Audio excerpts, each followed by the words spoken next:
Hi everyone, Mr. H here, and I'm so excited to start our one book, one school journey together by reading the book Humphrey's Playful Puppy Problem by Betty G. Burney and illustrated by Priscilla Burris.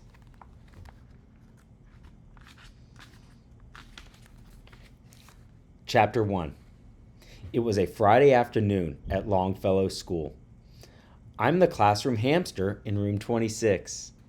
I was nibbling on a yummy carrot stick when I heard Mrs. Brisbane say, "Class, don't forget to bring your science projects on Monday."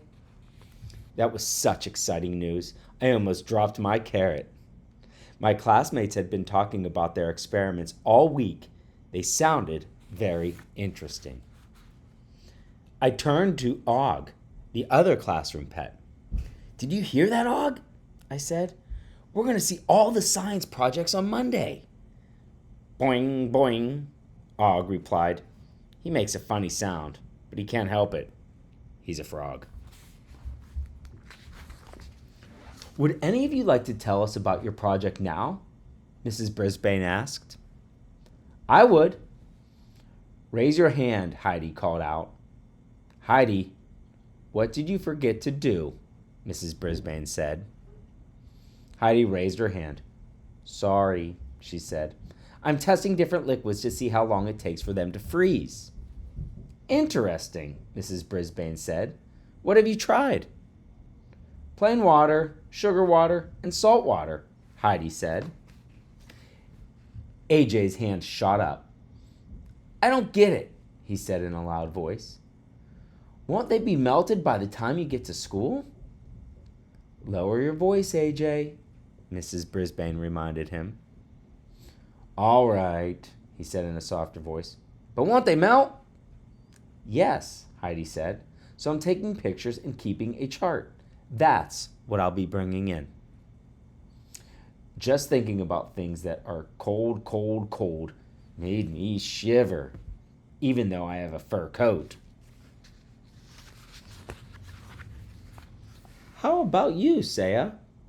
Mrs. Brisbane asked next. Speaking up, Saya didn't raise her hand because she doesn't like to talk in class. Saya smiled shyly. "I'm growing beans on my windowsill," she said. "Some will have full sun and some will be covered." "Stop giggling, Gail," was growing mold on her refrigerator. Mold sounded yucky, but Gail said it was fun. Pay attention, Art talked about magnets, and Gold Miranda said something about a rainbow. Then I noticed Richie Rinaldi waving his hand. Mrs. Brisbane asked him to speak. He said something like, "Smirtum hum hum." At least that's what I heard. And hamsters have very good hearing. "Repeat it, please, Richie," Mrs. Brisbane said. "And this time, say it so I can understand." "It's my turn to take Humphrey home this weekend, right?" Richie asked. "I need him for my experiment." I was happy to hear that. Classroom pets like me love to be needed. "I thought your project was about ants," Mrs. Brisbane said.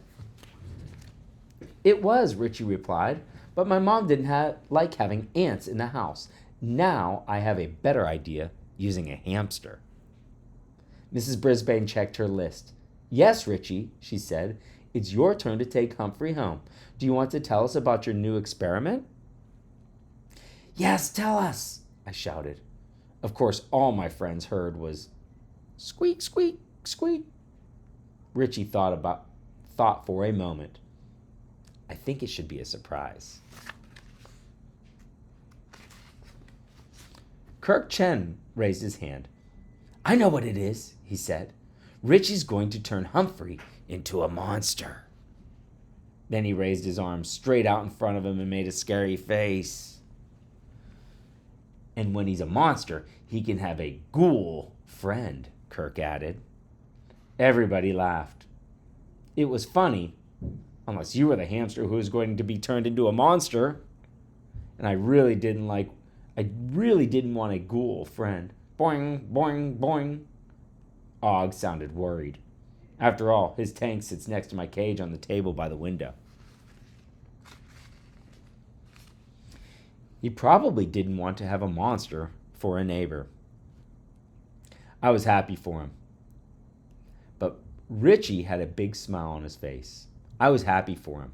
I would have been even happier if I'd known what the experiment was going to be.